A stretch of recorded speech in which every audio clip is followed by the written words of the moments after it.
Olá pessoal, sejam muito bem-vindos, muito bem-vindas ao Tributário Sem Mistério, esse canal dedicado a simplificar o conteúdo de direito tributário para você. E hoje eu vou atualizar um vídeo muito importante aqui do canal, que gera ainda muitas visualizações e comentários, que diz respeito àquela tese, àquela tal da ação de isenção de imposto de renda à pessoa física, relacionada à aposentadoria, doença grave. Eu vou atualizar esse vídeo porque essa ação tá dando o que falar agora, caiu na boca do povo no dialeto popular e a gente precisa esclarecer umas coisas muito importantes para não causar confusão e você também não ser enganado por muitas promessas que estão vendendo na internet com relação a isso. Então, vem comigo.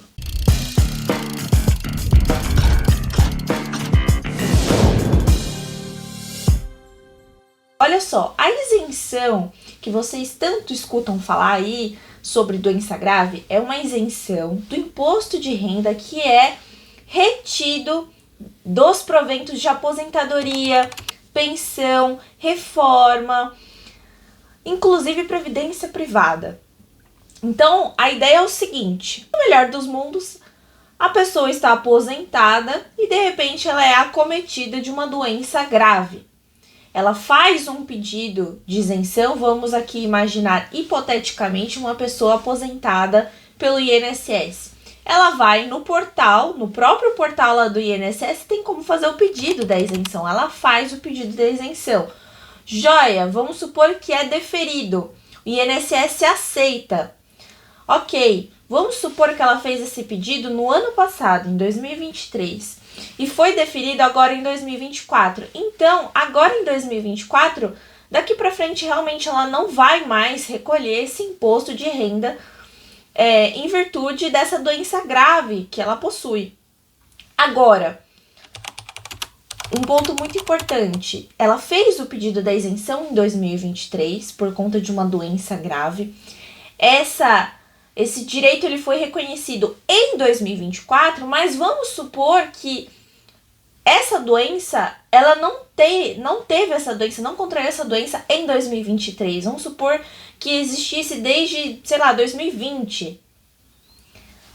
A tese, a possibilidade de reconhecimento judicial é considerar a isenção, nesse caso concreto que eu apresentei para vocês, pedido em 2023, o reconhecimento em 2024, parou ali, é para reconhecer dos períodos anteriores, desde o diagnóstico da doença. Então isso é muito importante, esse é o motivo pelo qual as pessoas vão procurar o judiciário. O pedido da isenção em si, ele pode ser feito diretamente no INSS. Se você é aposentado pelo Estado, diretamente, você faz o pedido lá para a fonte pagador, tudo certo. Agora, o problema e o que vai ao judiciário é exatamente essa questão do termo inicial da isenção, tá? Então, pontos importantes: a questão do diagnóstico da doença. Outro ponto também importante: imposto de renda que incide na pensão, na aposentadoria. Então, não tem nada a ver com o imposto de renda que você recolhe normal.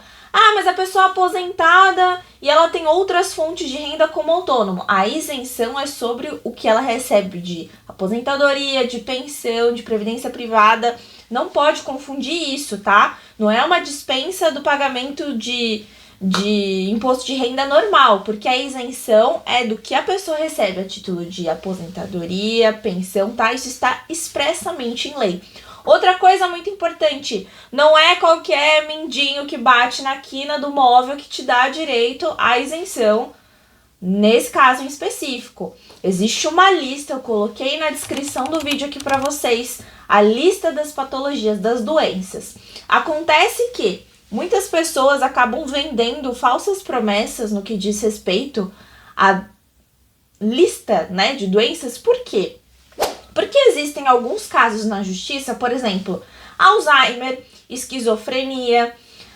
São doenças que, se você ler na descrição, não está escrito expressamente Alzheimer e esquizofrenia. Por quê? Porque são doenças que estão enquadradas na categoria de alienação mental.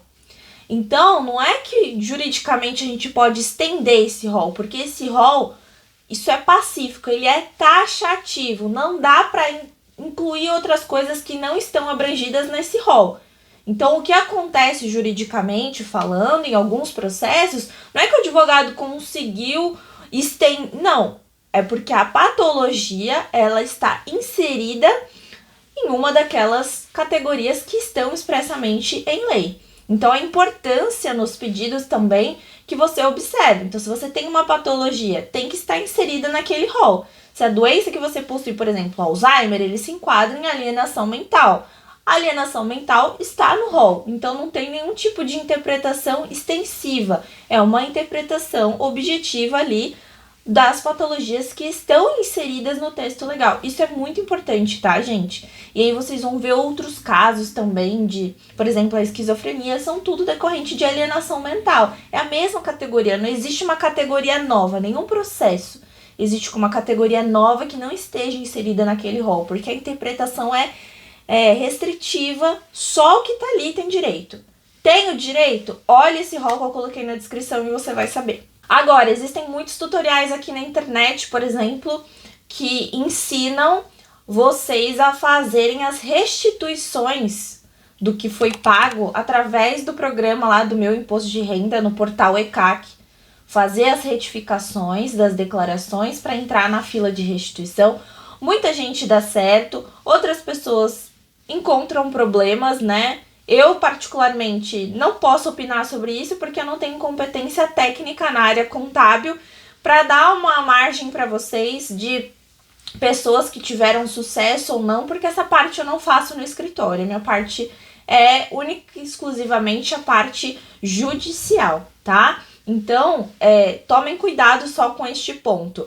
O que aparece na internet de pessoas ensinando a fazer a retificação das declarações é um processo comum, corre o risco sim de cair em malha fina, né, na malha fiscal. Para quê? Para a Receita solicitar documentação, né, de documentação médica que comprova aí a questão da isenção e que o benefício foi deferido e tudo mais. E apresentação de documento é um processinho administrativo que pode não dar certo. Pode dar certo, como muitos casos foram positivos que eu vi, né, de pessoas relatando que conseguiram fazer. Mas a minha orientação é, se você for querer fazer desta forma a restituição pelo portal ECAC, busque ajuda técnica específica com relação a isso para te orientar nesse processo administrativo. No escritório a gente não faz. Então, acredito que eu falei aqui os pontos que eu considero mais importantes. Questão de quem tem direito, sobre o que é a isenção, né, aposentadoria, pensão,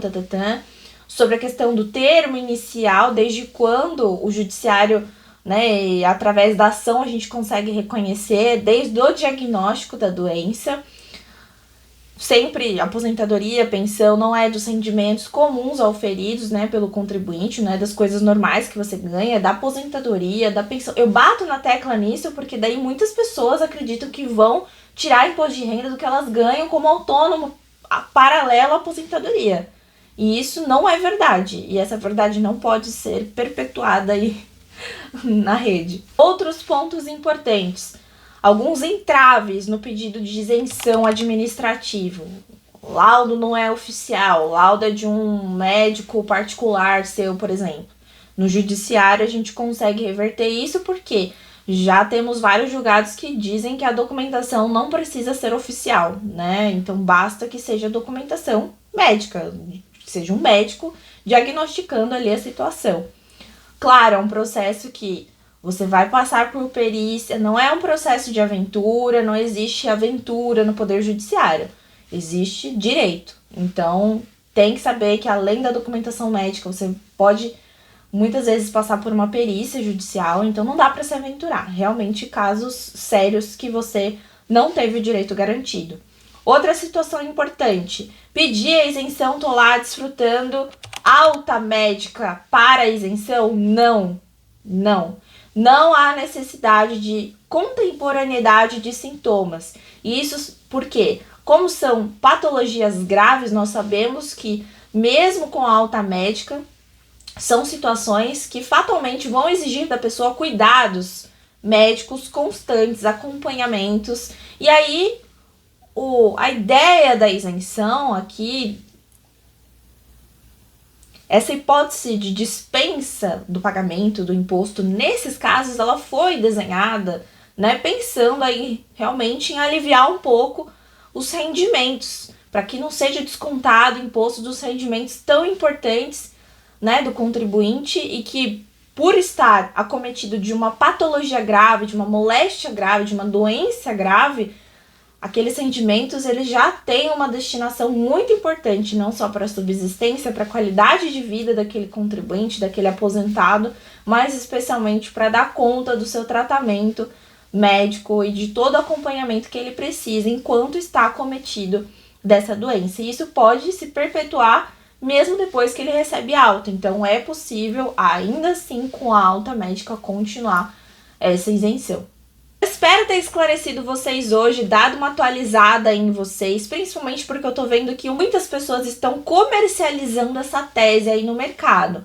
E aí, como, né, a questão da venda às vezes chega na frente de muitas outras coisas, eu aqui na minha missão de compartilhar conteúdo com vocês e informação, me sinto no dever legal, até mesmo profissional, do juramento que eu fiz quando, né, recebi a minha carteira da ordem, o compromisso ético. Então eu entendi por dever legal de agir, gravar esse vídeo para vocês, tá bom? Para dar esse esclarecimento e fazer com que vocês não caiam em armadilhas comerciais que podem ser aí disparadas na internet, tá bom? Dúvidas deixem nos comentários, compartilhem a experiência de vocês. Eu queria muito, se alguém aí conseguiu fazer aquela restituição dos 5 anos via a ECAC, retificando as declarações, que compartilhasse a experiência aqui nos comentários também, para os outros colegas que vão assistir o vídeo também terem ciência, tá bom? Um abraço, um café e até o nosso próximo encontro.